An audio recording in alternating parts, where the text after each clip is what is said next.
The idea that September 11th may have been planned by individuals in our own government is crazy.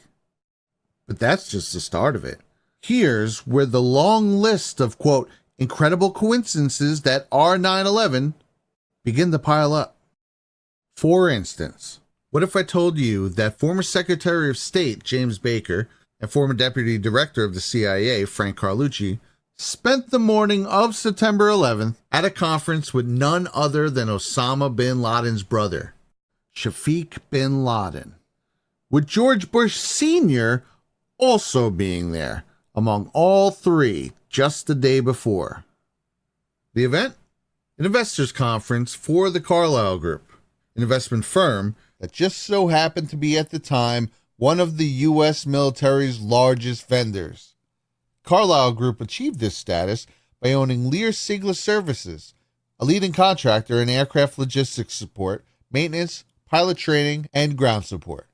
They also owned United Defense Inc., which manufactured combat vehicles, artillery, naval guns, missile launchers, and precision munitions.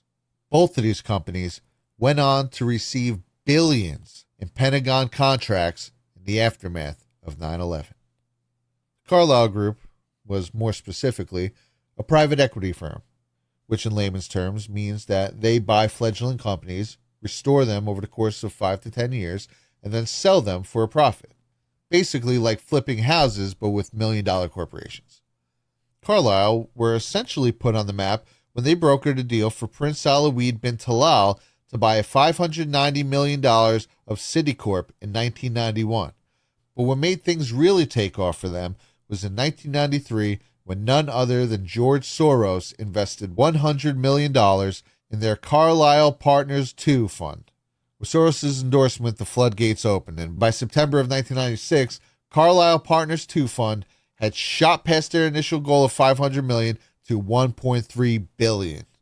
They immediately sunk this cash into defense, aerospace, and security companies. This investment would pay off massively in the wake of the September 11th attacks and become their most successful venture ever. This could not have been more of a conflict of interest. For starters, Carlyle chairman Frank Carlucci was Donald Rumsfeld's college roommate. Secretary of State Colin Powell was a Carlyle advisor who considered Carlucci to be a mentor, and even President Bush was a former Carlyle employee. With his father, Bush Sr., and the bin Laden family both being actively involved with Carlyle